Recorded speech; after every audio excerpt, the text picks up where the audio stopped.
அல்லாஹ்வுடைய கை அல் ஜமாஅத்தோடு இருக்கும். இஸ்லாமிய ஆட்சியில் தான் அல்லாஹ்வுடைய கரம் ஜமாஅத்துல் முஸ்லிமீனோடு இருக்கும், மற்ற காலத்தில் இல்லை.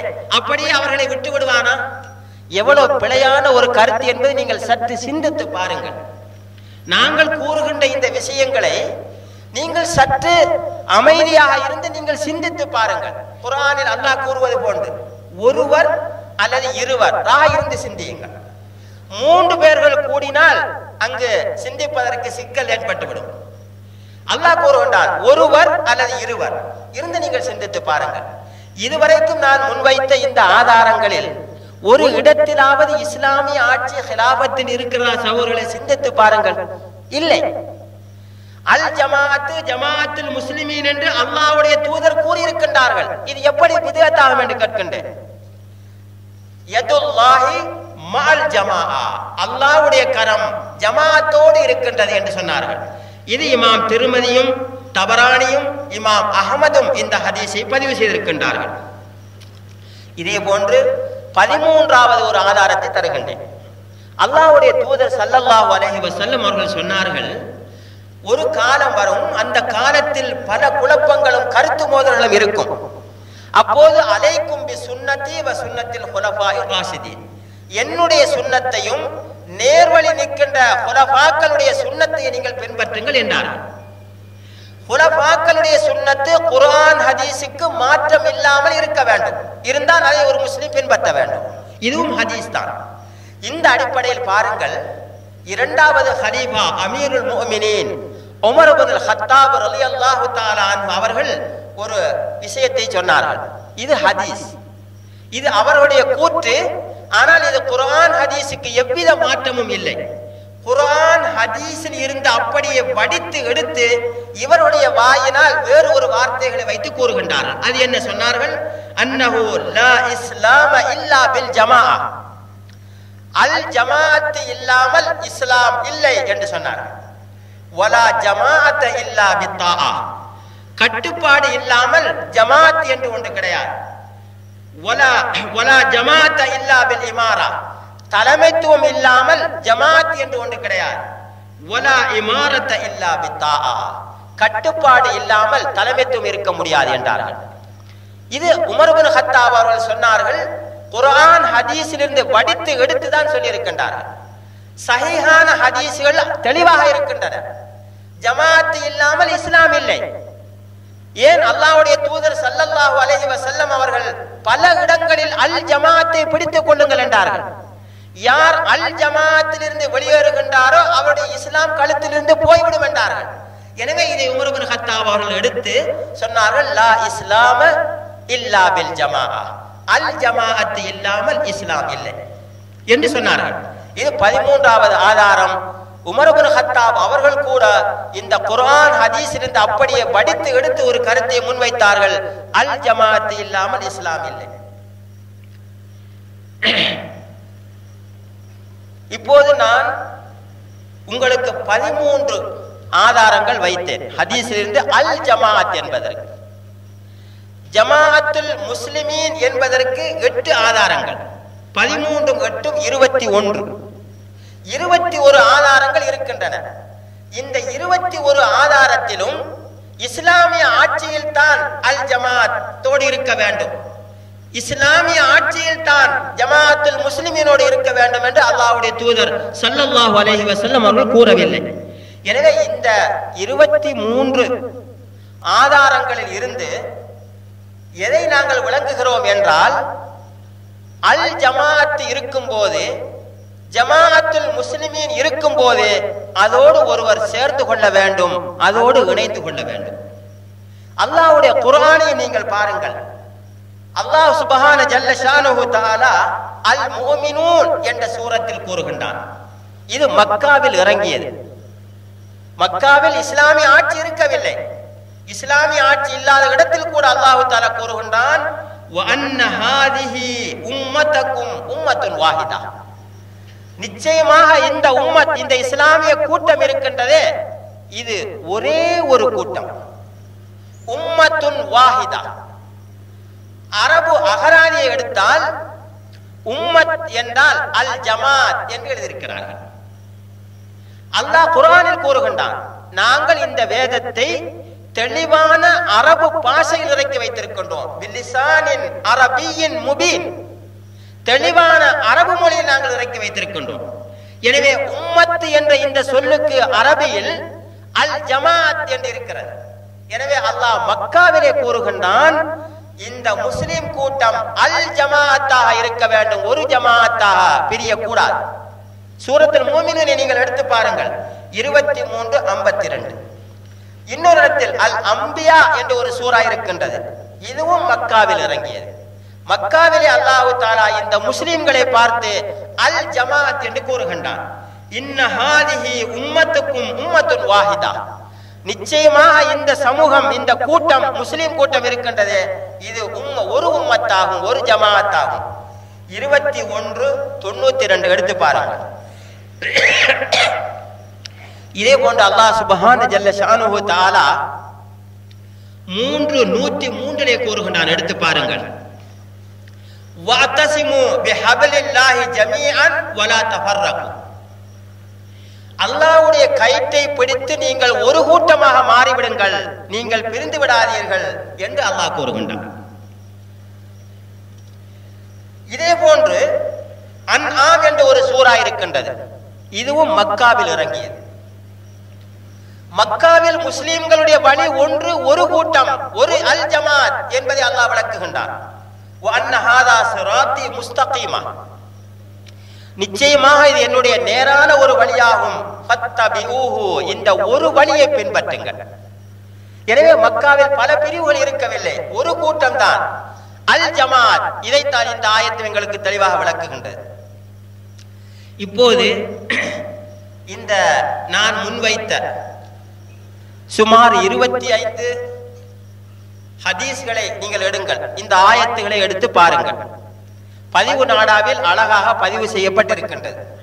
என்ன நூலில் இந்த ஹதீஸ் பதிவு செய்யப்பட்டிருக்கின்றது, எந்த சூரத்தில் இந்த ஆயத்து வந்திருக்கிறது, அதனுடைய எண் எத்தனை என்பதெல்லாம் தெளிவாக பதிந்திருக்கின்றது. இவைகளை நீங்கள் அழகாக இருந்து வீடுகளிலே சென்று இதை மீண்டும் எடுத்து பாருங்கள். ஜமாஅத்துல் முஸ்லிமீன் பித்அத் என்று எப்படி கூறுவது, சஹீஹான ஹதீஸ்கள் இது வந்திருக்கும் போது இது எப்படி பித்அத் ஆகும்? அடுத்தது அல் ஜமாஅத் என்று இத்தனை ஹதீஸ்கள் வந்திருக்கும் போது இது எப்படி பித்அத் ஆகும்? அல் ஜமாஅத்திலும் ஜமாஅத்துல் முஸ்லிமீனில் சேருவது இது ஒரு இஸ்லாமிய ஆட்சியில் என்று மற்ற உலமாக்கள் கூறுகின்றார்களே, இதற்கு அவர்கள் ஒரு ஆதாரத்தை கொண்டு வந்து முன்வைக்கட்டும். நான் இப்போது முன்வைத்த இந்த சுமார் 25 ஹதீஸ்கள் குர்ஆன் வசனங்களில் ஒரு இடத்தில் கூட இஸ்லாமிய ஆட்சியில் தான் இந்த ஜமாஅத்திலே சேர வேண்டும், இஸ்லாமிய ஆட்சியில் தான் இந்த ஜமாஅத்துல் முஸ்லிமீனோடு இருக்க வேண்டும், இஸ்லாமிய ஆட்சியில் தான் அல் ஜமாஅத்தோடு இருக்க வேண்டும் என்று வரவில்லை.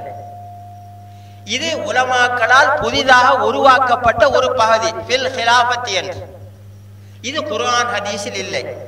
ஆனால் எந்த ஒரு ஆலிமாவது குர்ஆன் ஹதீஸில் இருந்து தெளிவான ஒரு ஆதாரத்தை கொண்டு வந்து ஒரு ஹிலாஃபத் இஸ்லாமிய ஆட்சி இருக்கும் போதுதான் ஜமாஅத்துல் முஸ்லிமீனோடு சேர வேண்டும், அல் ஜமாஅத்தோடு சேர வேண்டும் என்று நிரூபித்தால், நான் அந்த விவாத மேடையில் சொன்னது போன்று ஜமாஅத்துல் முஸ்லிமீனுக்கு இருக்கின்ற அனைத்து சொத்துகளையும் அந்த ஆதாரத்தை கொண்டு வந்து நிரூபித்தவர் யாராக இருந்தாலும் சரி, அவருக்கு நாங்கள் கொடுத்து விடுவோம்.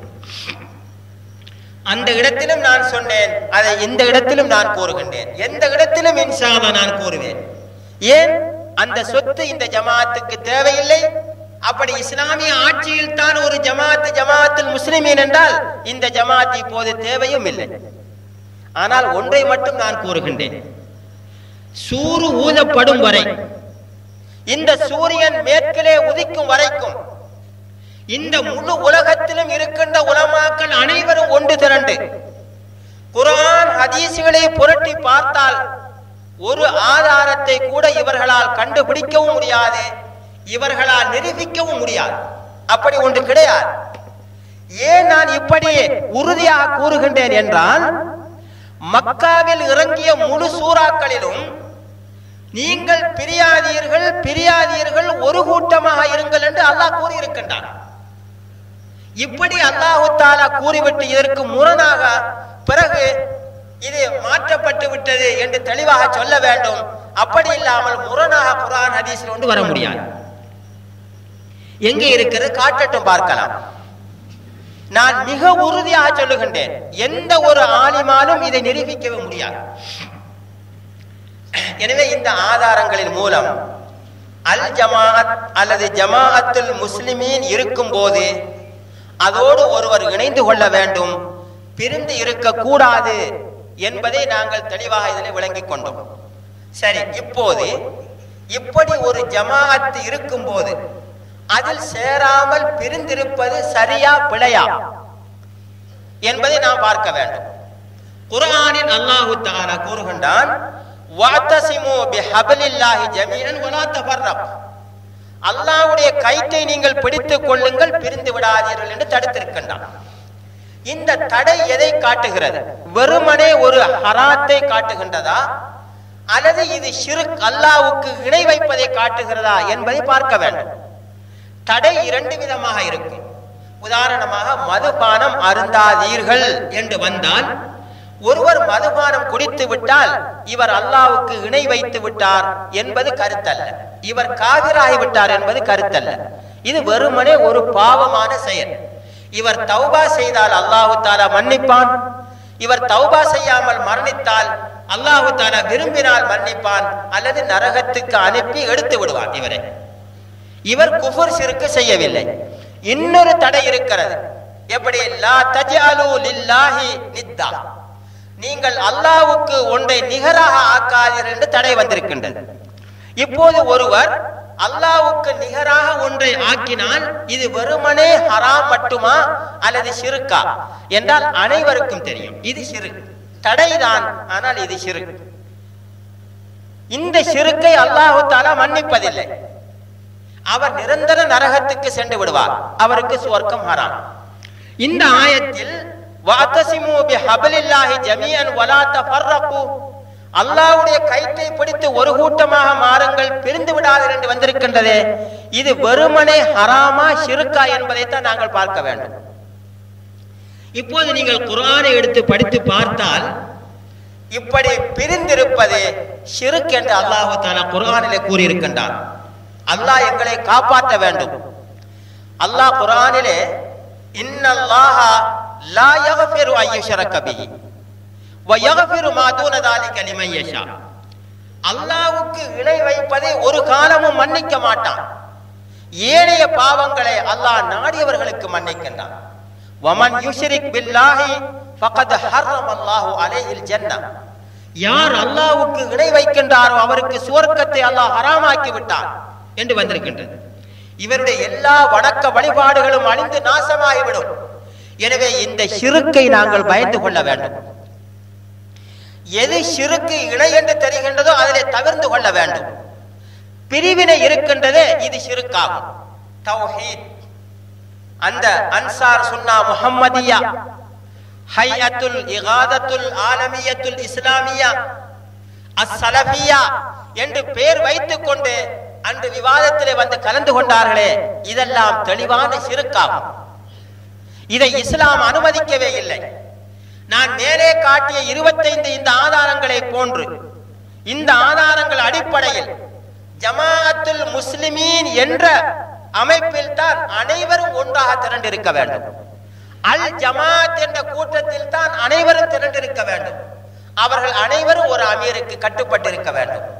இப்படி இல்லாமல் பிரிந்து தனித்தனி பெயர்களை வைப்பது இருக்கின்றதே, இது ஷிர்க்கை ஏற்படுத்தும் என்று அல்லாஹ் குர்ஆனிலே கூறுகின்றான். இப்போது பாருங்கள், அல்லாஹ் தஆலா சூரத்து ரூமிலே கூறுகின்றான். இது மக்காவில் இறங்கிய சூரா. ஒரு இஸ்லாம்